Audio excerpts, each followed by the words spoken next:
Good morning, everyone. Good morning.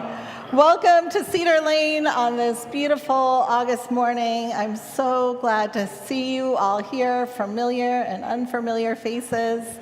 I'm so glad you are all here, and I'm so joyful to be in worship with you this morning. I am the Reverend Dana Edwards, and my pronouns are she and her, and visually I am wearing a white dress and a red stole with a gold chalice on either side. I am a petite, white, middle-aged woman with short hair, short curly hair, and glasses. And I'm wearing flip-flops because it's August. And so a warm welcome to all of our guests, whether you're visiting us for the first time or this is your 333rd time, you are a part of this beloved community. And at Cedar Lane, love works. And we mean that. Whoever you are, whomever you love, wherever you're from, whatever your life circumstances and gender identity, whatever your sexual orientation, your disability, your documentation status, or your spiritual path, you belong here with your perfectly imperfect self. Your presence is a gift. If you're new or still finding your way here, we'd love to connect. Online friends, please say hello in the chat. Hello, online friends. And if you're here in person, feel free to raise your hand so we can offer you a warm Cedar Lane welcome if you're new. Hello.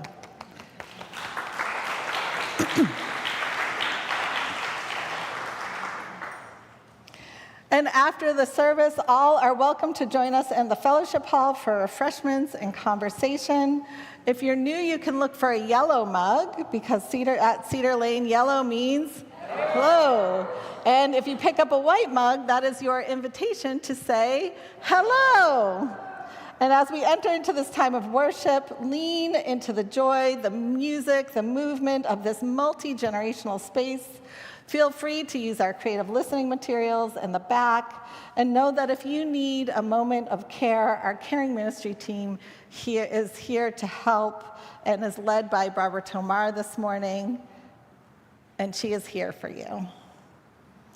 And we are delighted to have special guests this morning, Mary Ellen Giess and Matthew Cressler, with us here today. So please join me in offering a warm Cedar Lane welcome.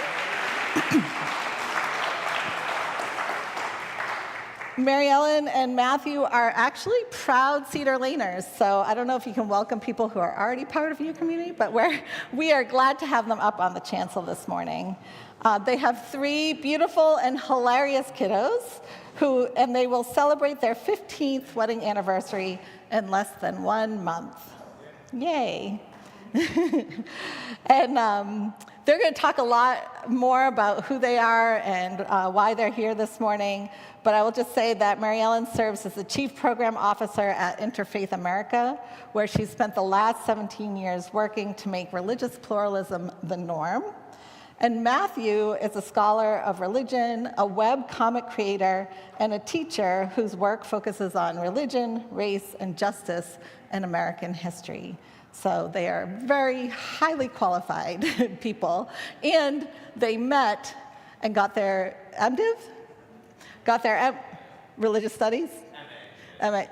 They got their advanced religious degrees at Harvard Divinity, and that's where they met. So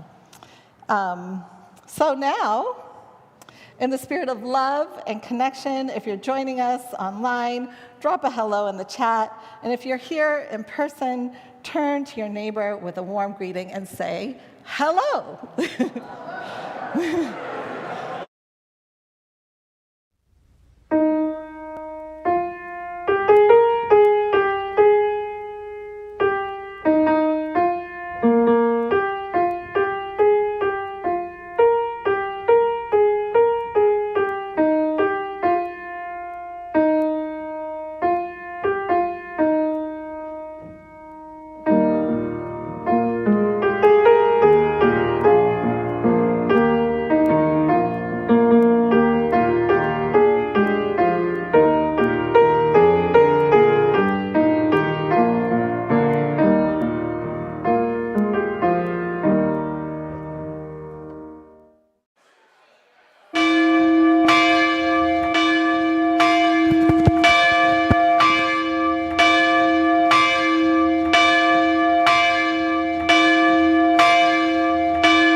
I am open and I am willing, for to be hopeless would seem so strange.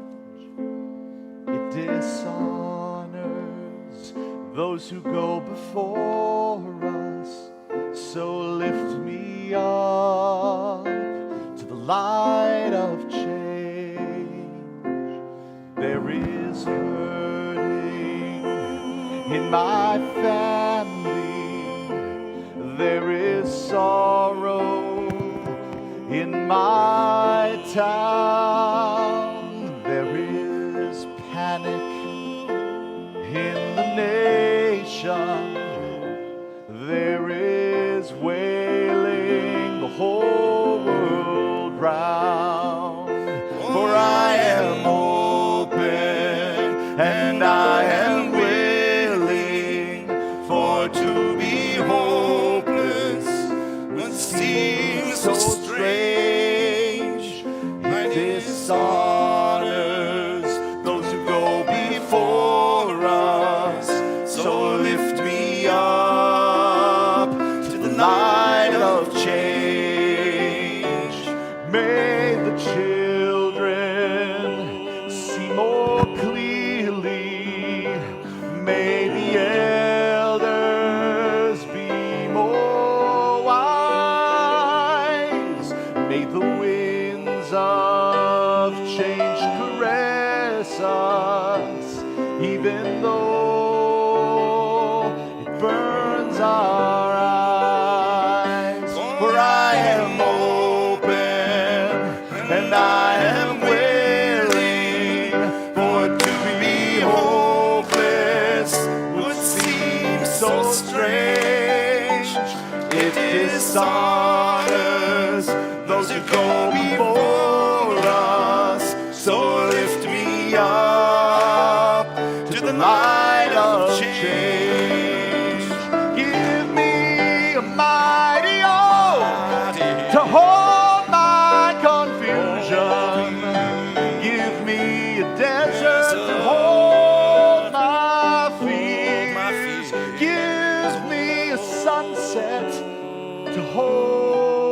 I wonder. Give me an ocean to hold my tears, for I am open and I am willing, for to be hopeless would seem so strange.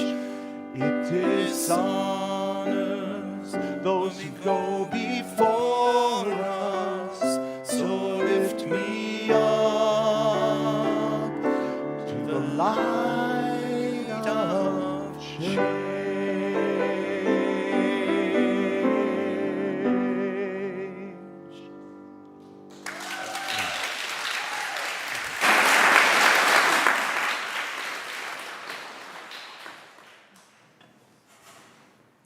That was beautiful. Thank you.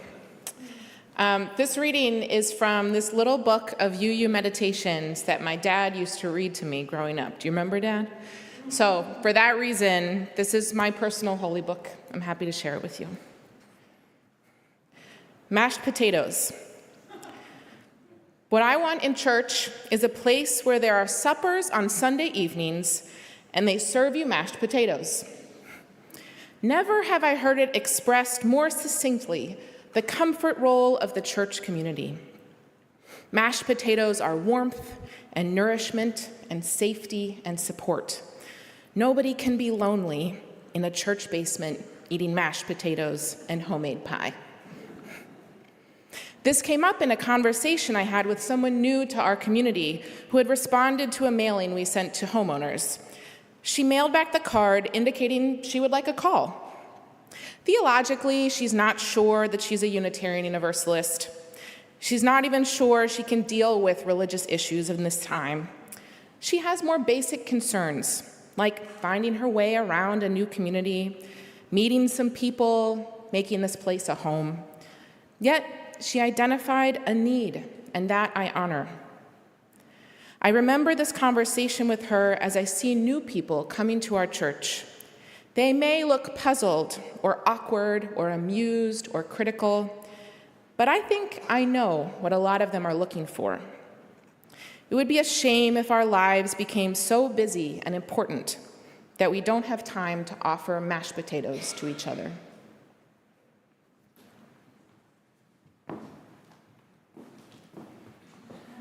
Good morning. I'm Rajendran. I'm the worship associate for today. Very glad to be here.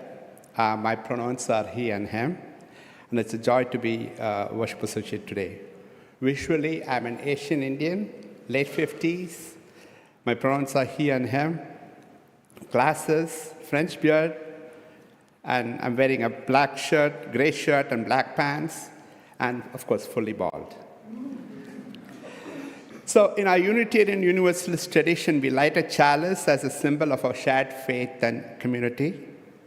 Today, I invite Kay Gottesman to please light a chalice here in the sanctuary. We invite those joining us online to share in the chat where you're lighting yours. Please rise in body and in spirit to join me in the chalice lighting words.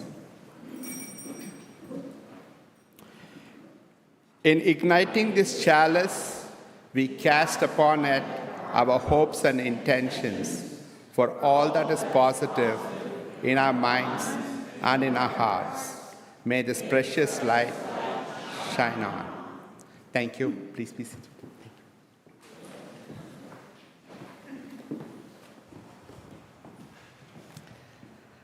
So this morning, we have a special Wonder Box, and I need someone with gentle hands to open it up. Come on up, you two. You can both come up.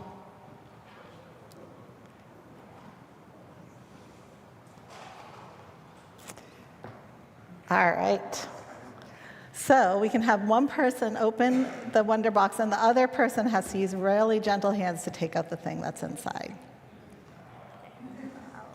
Okay, you can open it. All right, you want to just take out this main thing. I'm going to hold it from the bottom. You know, Legos are super, super fragile, right? Once you make them. So, can you tell us what you think this might be?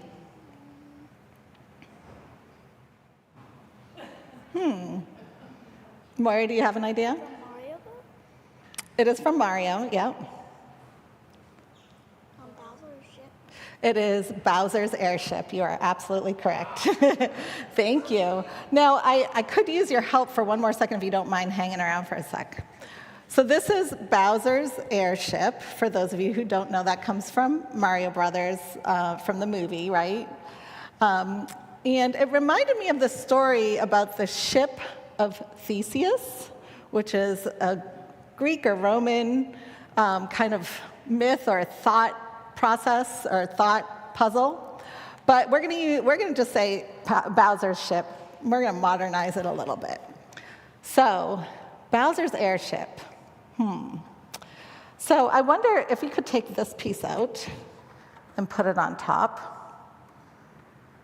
Make it even more fancy. Good enough. Okay, so is it still Bowser's airship? Anybody? Is it still Bowser's airship? Yeah, maybe. Some people say no, it's not. This is a whole new thing now, right? Because we added something to it. Now, what if we do this? Let's see. Just say a little prayer that this doesn't break. So my son will disown me, so. So now, is it still Bowser's airship? No?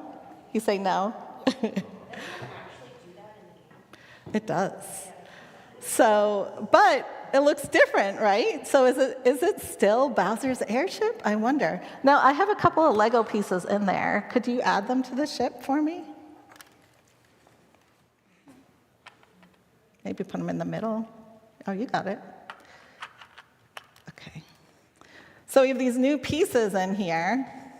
Now, is it still Bowser's airship? Is it?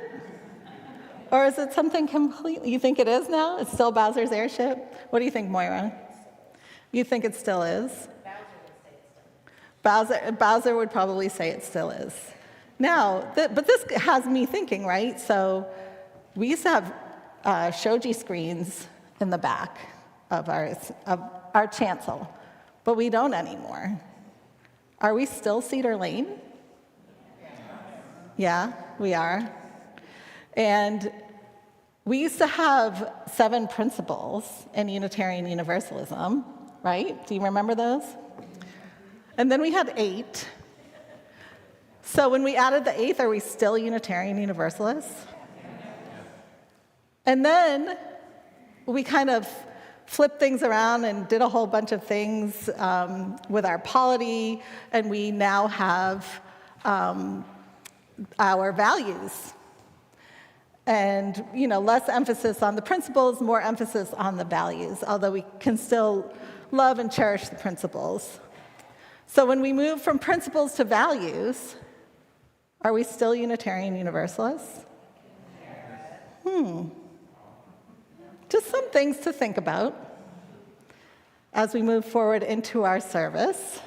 So thank you so much for your... It's all right. It's totally fine. We're still Unitarian Universalists, and my son won't disown me. I don't think. I hope not. Thanks. All right, we'll just put that in there like that. So now I invite you to rise and body in our spirit to sing "There is a River Flowing in My Soul."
community joys and sorrows.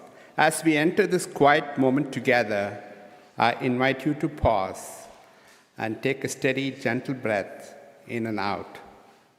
Let your breath anchor you here and now in this circle of care. This is a time to honor the fullness of life, the joys that lift our hearts, the sorrows that weigh heavily, the questions we carried quietly inside. Whatever you bring this morning, know this, you are not alone. You are held here. In our Cedar Lane community, we send support and love to Raj Mehta and his family. Raj's first cousin, son, Kabir, had a stroke and died within 24 hours. He was 57. We send healing wishes to Usha Charya's 3-year-old granddaughter, Anjali Charya, for an improvement in her health. We celebrate with Mary Catherine O'Donnell and Tim Pearsons, who are happy to announce the marriage of their daughter, Maggie Persons, to Tom Kehoe on August 9th in Paradise Valley, Montana. We hold those who journey through grief and uncertainty, federal workers facing job loss and instability, immigrants seeking safety, trans and our non-binary beloveds, women and people of color confronting injustice, and those living with illness or disability. We honor their courage. We carry them in love. Our hearts also stretch across the world to hold in prayer all those who live under the shadow of war and violence. May peace, however fragile, find a way. And now, in the spirit of compassion and connection, I invite you to rise in body and in spirit and speak aloud the names you carry in your heart or share them in the chat. Let us hold them in stillness.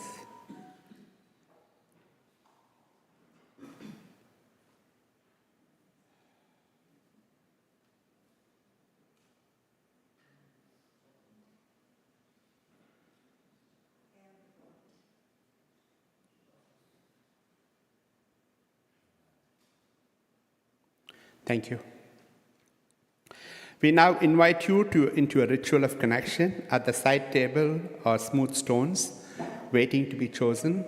If you feel moved, come forward and place a stone in the bowl of water, a gesture of what you carry, a joy, a sorrow, a prayer, and a hope. May the ripples remind us what we carry is never ours alone. You're welcome to come forward now.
Where charity and love abound, there God is.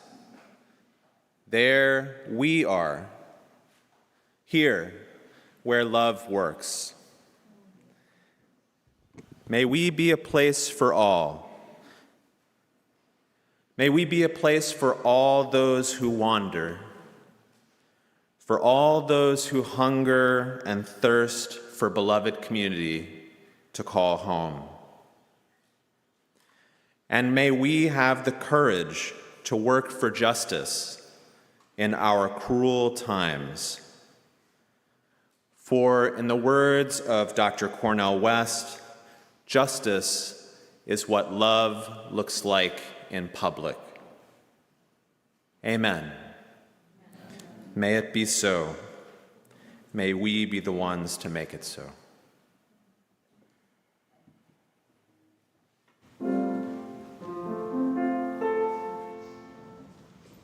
Ubi caritas et amor, ubi caritas Deus ibi es, ubi caritas et amor,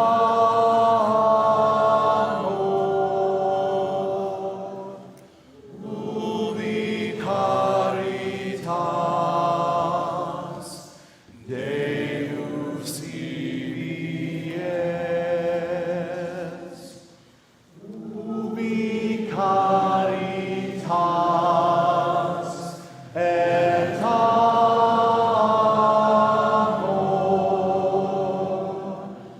ubi caritas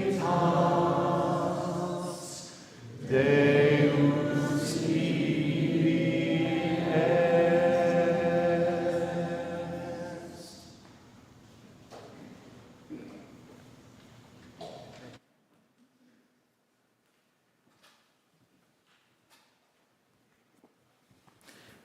Good morning. My name is Andrew Batcher. I'm the social justice coordinator at Cedar Lane. I use he or they pronouns. I'm wearing a striped shirt. I'm bald, white. As we gather in this sacred space, we are invited to invest in Cedar Lane's mission and shared life. The offering we take today and every Sunday is more than financial support. It's a reflection of our commitment to this community and to the values we strive to live out: love, justice, welcome, and care. Cedar Lane depends on each of us. Your generosity sustains our worship, programs, partnerships, and our ability to grow in faith and service. Whether you make a one-time gift, support today's Share the Plate partner, or fulfill your annual pledge, every contribution helps strengthen our community and extend our reach. This morning, we are proud to share the plate with Action in Montgomery, or AIM, a powerful multiracial, multi-faith organization that builds grassroots strength through relational organizing in our county's neighborhoods, congregations, and schools. AIM is currently preparing to launch listening sessions with its partners like Cedar Lane to learn about our priorities for Montgomery County so that they can work with us to represent our shared value to the county and the state. In recent years, AIM has secured local victories in housing, tenants' rights, immigrant justice, universal pre-K, climate justice, and access to mental health and dentistry. Good victories. More information will be coming out about an upcoming listening session that will happen at Cedar Lane in the fall. And this will be an opportunity for us, I encourage us all to attend, to raise our voices about what really matters to us in Montgomery County and in Maryland. In this time of threats to democracy, when people that we love are being targeted, AIM provides an opportunity for us to act in coalition with others to strengthen our voice locally. With your donations, AIM is able to do its important advocacy work. So I appreciate what you can give and hope to see you at the listening session in the fall. You can give online, by text, by mail, or by placing your gift in the plate. Every gift matters, and every gift makes a difference. The offering will now be given and gratefully received.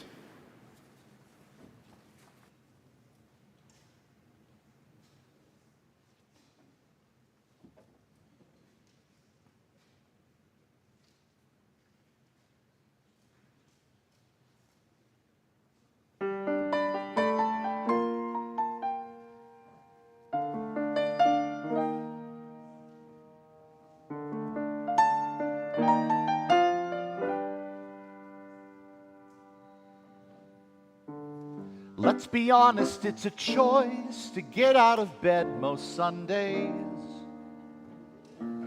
Yes, it's true, my bed is comfy warm. But I also know that I can't stay in bed forever. And once I wake up, it's impossible not to see injustice, inequity, and the problems are more than 2 or 3, all over the internet and on TV. What can I possibly do when I'm just me? Being here brings me closer. Being here lets me breathe. Being here brings me power to make things better when I leave. Let's be honest, there's no guarantee sitting here will be a picnic. Yes, it's true, sometimes these sermons sting. But I also know that the words are the ones I need to hear. They break through my walls without shaming me for the loose debris. This isn't some spiritual 3rd degree, but a welcoming place to plant my tree. Connection and self-discovery, helping me choose who I want to be.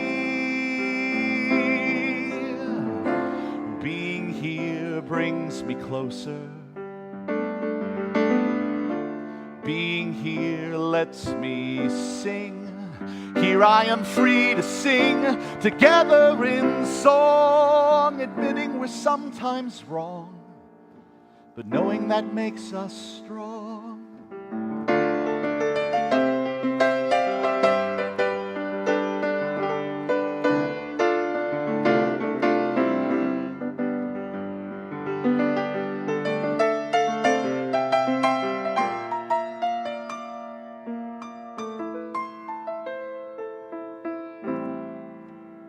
With me. Being here brings us closer. Being here lets us breathe. Being here lets us breathe. Brings us power. Being here brings us power to make things better when we leave. To make things better when we leave again. Being here brings us closer, closer. It lets us breathe. Being here lets us breathe. Brings us power. Being here brings us power to make things better when we leave. To make things better when we leave. The last line again. To make things better when we leave. To make things better when we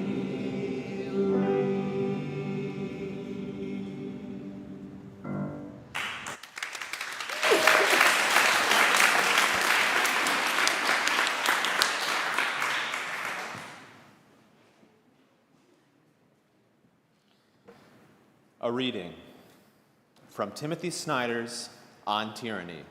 20 lessons from the 20th century. Lesson 13, practice corporeal politics. Power wants your body softening in a chair and your emotions dissipating on the screen. Get outside. Put your body in unfamiliar places with unfamiliar people. Make new friends and march with them. For resistance to succeed, two boundaries must be crossed. First, ideas about change must engage people of various backgrounds who do not agree about everything. Second, people must find themselves in places that are not their homes and among groups who are not previously their friends.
Good morning. My name is Mary Ellen Giess. I use she, her pronouns. I am a middle-aged, white, red-headed woman who is wearing a black dress. And I'm Matthew Cressler, a middle-aged white man with brown hair and glasses. I'm wearing a blue shirt, and I'm wearing my dress Air Jordans. It was really an honor to be invited to speak with you all this morning, and we mean that sincerely. We've been part of this community for about 2 years. We've been UU as a family for about a decade, but this is our first joint sermon, and it feels right that we'd have a chance to do that with you all in the community that we hope will be our long-term spiritual home. Now, you may wonder why we were asked to do this, and that's what we wondered as well as we started. Why in the world did they ask us to give a sermon, and why did we say yes? But as we walked through the plausible answers to the question, it started to make sense pretty quickly. So you are a scholar of religion, after all, with over a decade of experience teaching and researching about American religious history. And you are an interfaith professional. You've spent the past 17 years working to make religious pluralism a norm in our multicultural democracy, which is the line that I've learned very well being married for 15 years. You teach religious education here at Cedar Lane. And you helped lead the Living the Mission Committee. And together, we're parents. Our kids are here today. We are trying and failing inevitably and trying again to raise ethically grounded young people who are committed to community in this radically changing world. You may have seen us running around with our 3 kiddos in various stages of chaos. So when you think about all of this together, maybe the invitation to speak makes a little bit of sense. But when we mulled over what it was we wanted to say, we kept coming back to this idea of locating our story, the story we're sharing with you, in a broader generational story about changing religious landscapes in the United States. So how does our story connect with those broader trends of people our age, the much maligned millennials? And more importantly, what questions might that raise for us here at Cedar Lane and in the Unitarian Universalist denomination more broadly? And lastly, as Matt's reading pointed to, how do those questions connect us to the larger political moment that we find ourselves in, where widening our circle of concern, as the denominational language says, is connected to our very strength as a nation? So we hope that our experience as certified religion nerds, not to mention our lived experience as people and parents, offers some insight into what it looks like for a liberal religious community like ours to be a welcoming home to millennials who are now, believe it or not, midway on our life's journey, and who find ourselves raising children in these interesting times. When we step back and examine the broader sociological landscape, the research reveals a fascinating story about millennials and the relationship that we have to religious community. We find ourselves in the center of what sociologists call the great religious sorting. We're a generation that has experienced the most dramatic shift away from formal institutional religion in American history. The data shows that millennials now are almost as likely to be religiously unaffiliated as they are to identify as Christian, with 30 to 40% describing themselves as religious nones, N-O-N-E-S. Not the other ones. This trend is even more acute among millennial religious liberals, where over 51% identify as religiously nones, which is significantly up from 27% in 2007. Therefore, religiously liberal millennial parents like us face unique challenges when it comes to maintaining an active religious life and then passing that along to their children. We're also significantly less successful, our generation and beyond, in passing along than our conservative counterparts in passing along our religious commitments, because we tend to emphasize choice. We tend to emphasize exploration over tradition and obedience. However, it's a mistake to assume that the trends we're talking about here means that there's no interest in religion at all. Quite the contrary. While there are challenges for liberal religious communities like ours, there are also opportunities if we choose to take them. Now, as you might have guessed, the two of us don't really fit the trends of our generation because we're like up here preaching a sermon on a Sunday morning. We attend church most Sundays. We argued over most or many, but yeah. Yeah, we attend church many to most Sundays. Even when we'd, as Travis's song was inviting us to reflect, even when we'd rather lounge around in our PJs. We drag our kids to religious ed, even when they'd rather lounge around and listen to Harry Potter podcasts. We volunteer for committees and teach RE, and as of today, preach sermons. We are liberal millennial outliers, and we think that this has a lot to do with our family upbringing and the formative religious experiences that we both had in young adulthood. I always start the story of my religious journey with the fact that I'm a lifelong Unitarian Universalist. I was raised in a congregation outside Philadelphia by a former Catholic and a former Presbyterian who looked for a spiritual home when they were having children and found a UU church. My parents are deeply committed to church. They came today. They have to go to church on Sundays. My dad's the guy who would head to the church in a snowstorm to shovel the church sidewalk before he shoveled our own. Applause. My mom has served on every church committee twice and has had to remind people that there are term limits. I went through the tapestry of faith. I went through coming of age. I went through OWL. I went to lock-ins. I went to cons. You know the whole list. Despite the constant of church throughout my childhood, what really changed my relationship to my faith was college. I was lucky enough to go to a school that had an active UU campus ministry, and that experience transformed Unitarian Universalism from something that was my parents' to something that was my own. As I grew into becoming a young adult and began to think about starting my own family, I knew that I wanted church to be a part of that life. So this may surprise you, but everything that Mary Ellen just said could be said about me and my upbringing, despite the fact that I was born and raised and still am a Catholic, and I hadn't really heard of Unitarian Universalism until I was about 22 years old. And I think that fact is the reason that we fell in love and are still together today. Not the fact that I hadn't heard of Unitarian Universalism, the fact that we had very similar upbringings despite our differences. I was about as close to a preacher's kid as you can get as a Catholic. My mom was the youth minister and the youth choir director, and so our entire Sundays were pretty much spent at church. So it was choir practice, and then mass, and then coffee hour, and then I would wait around and kind of imagine worlds while we waited for youth group to start. And each and every school day, me, my two sisters, my mom, and my dad all gathered around for morning prayer before we got in the car to go to school. It would have actually been pretty hard, it still is kind of hard for me to kind of draw the line between where family begins and my Catholic upbringing begins.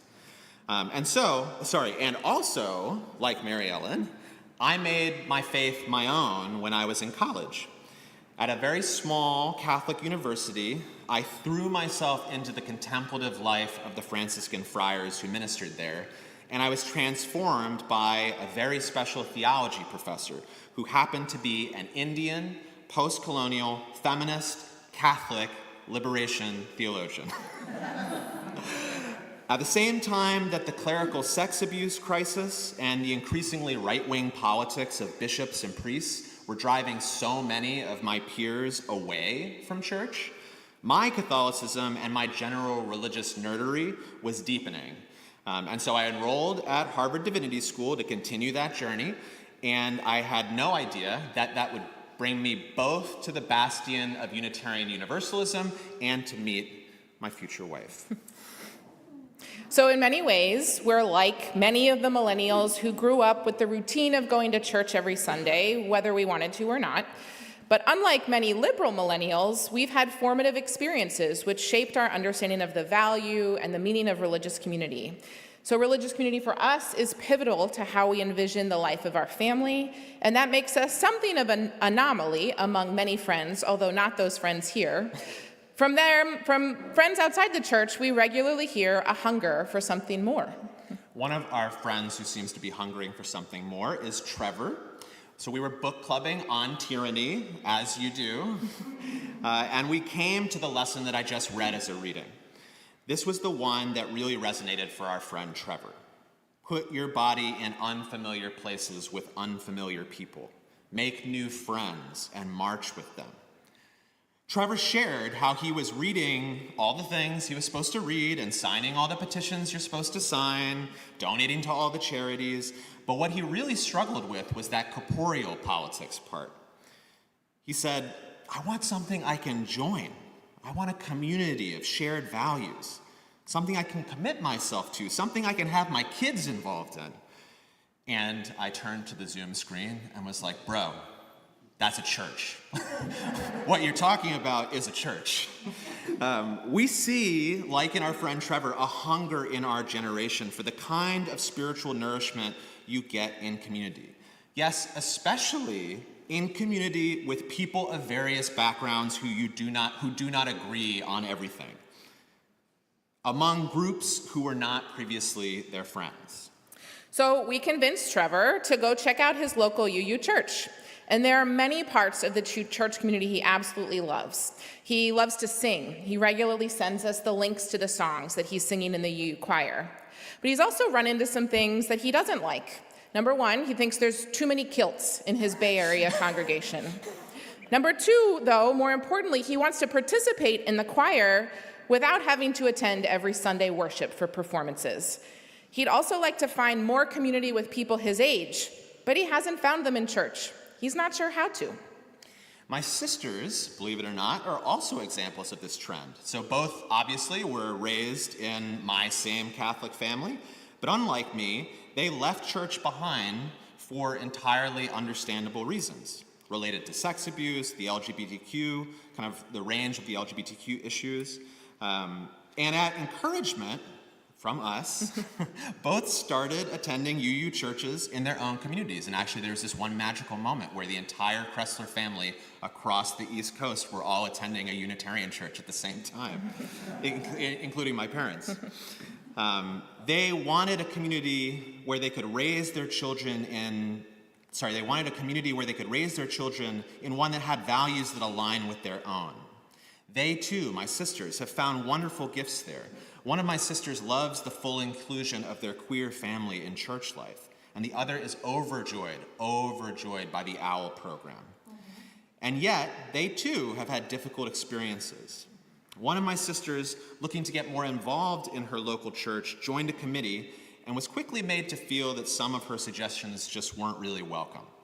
That's not how we do things here, she was told. She stopped attending the committee and even stopped attending church for a little while.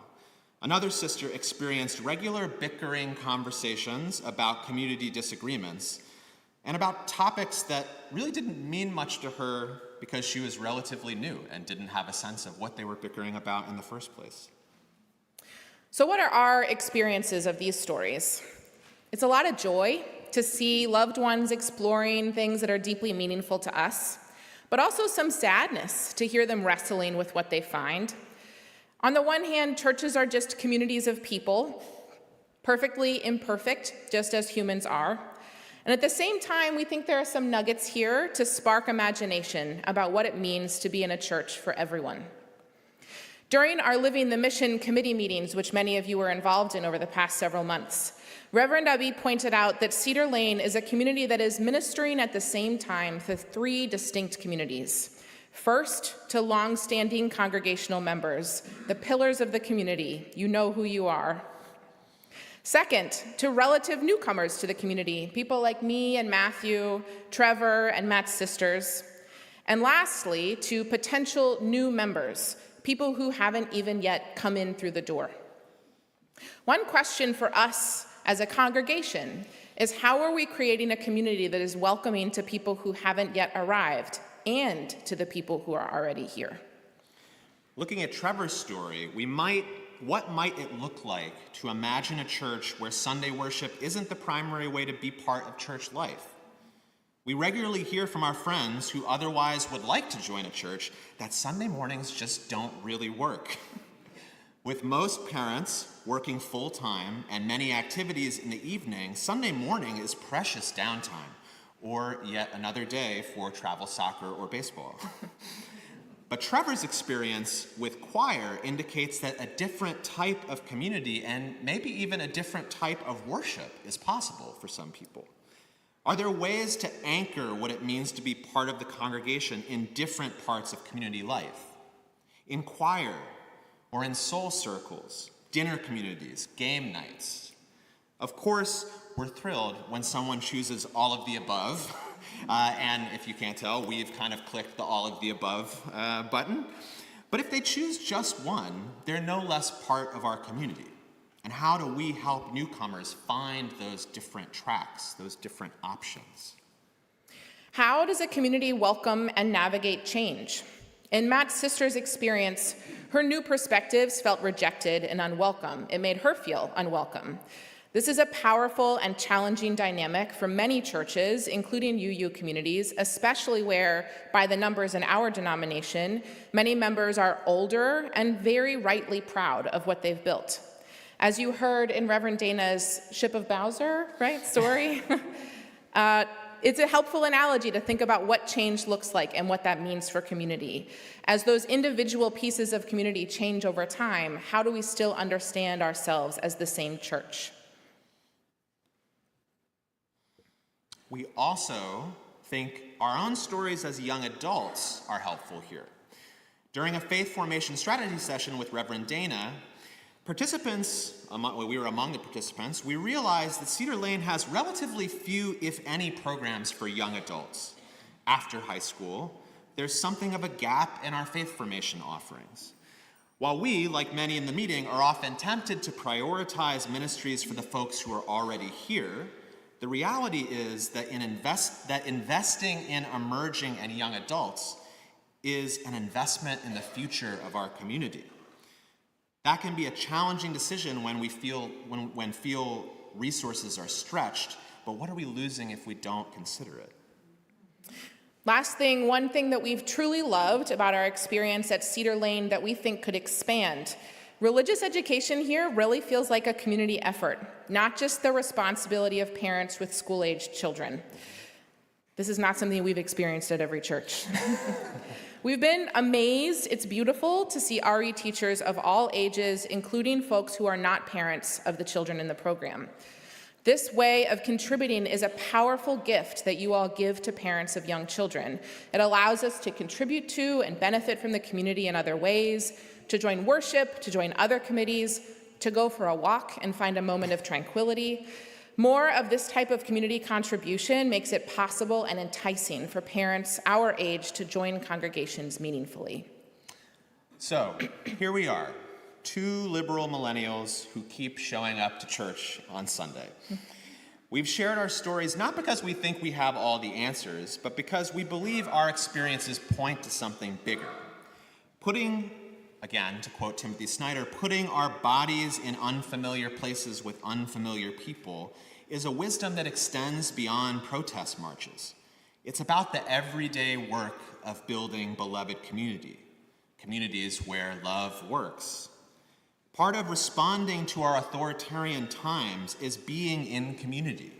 And so, those of us in community have a responsibility to extend our arms outward, to invite people in. They're out there looking.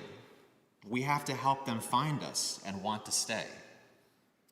So many people are still searching for communities of meaning, for a place where their children can explore faith without dogma, where they can serve justice without compromising their values. The hunger is real, and we can see that the need is urgent. And we, all of us here gathered this morning, are the answers to someone's deepest desires. The question isn't whether people want what we offer. The question is how we will widen our circle to make space for them. May it be so.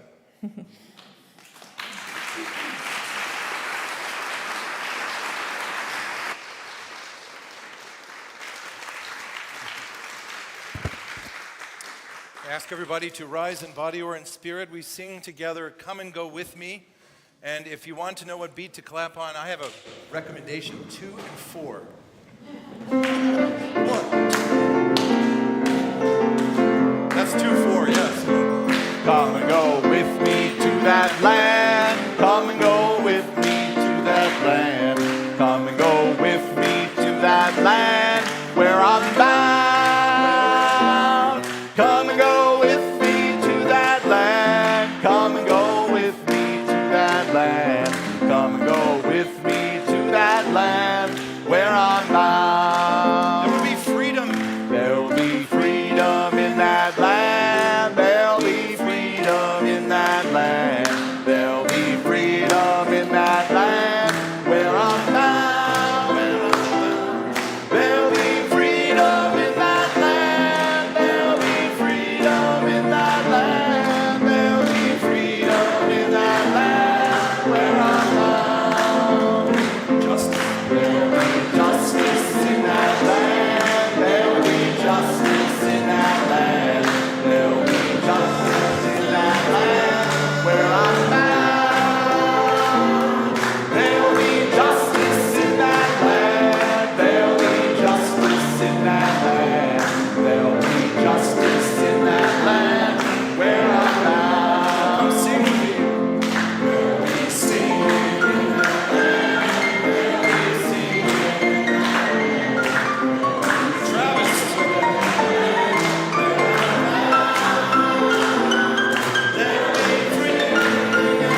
for that.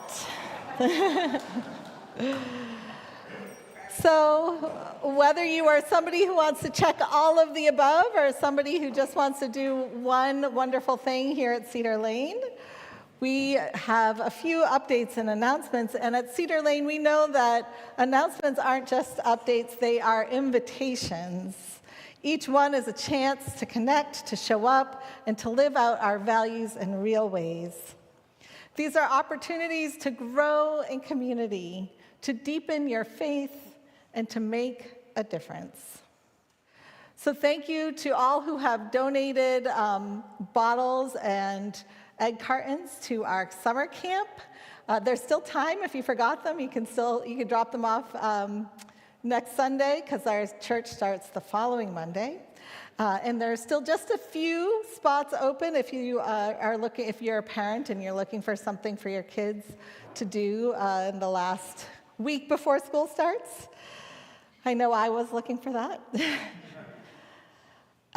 We also have an online plant medicine and the search for truth and meaning class coming up this Thursday from 4 to 5:30, and that's on Zoom, and you can find more information in the e-news about that. And on Saturday, we have a social justice retreat. You can get more information about that from Andrew, who did our offering today. And this retreat offers inspiration, connection, and guidance as we launch our social justice ministry for the congregational year.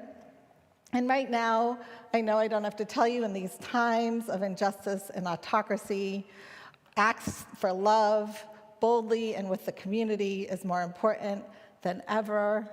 Practicing corporeal politics is the way forward, and we are going to do that on Saturday.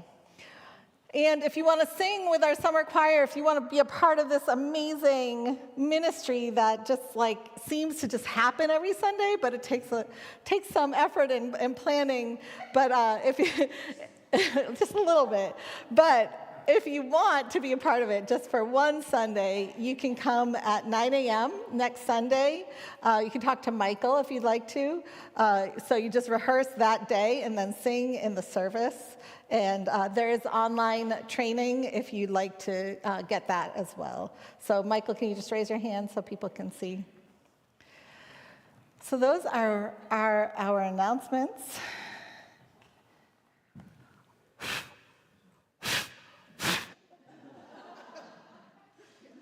Hey. This is trick birthday candles. Yay! He's got the magic. He's got the magic. As I say. Thank you, Raj. Our benediction comes from Zen teacher Karen Mason Miller. First, be quiet. Give away your ideas, self-certainty, judgments, and opinions. Let go of your defenses and offenses. Face your critics. They will always outnumber you. Lose all wars. All wars are lost to begin with. Abandon your authority and entitlements. Release your self-image, status, power. Whatever you think gives you clout, it doesn't. Not really. Give up your seat. Be what you are, unguarded, a victim of no one and nothing. Now that you are free, see where you are. Observe what you need. Do good, quietly. If it is not done quietly, it is not good. Start over. Always start over. Amen.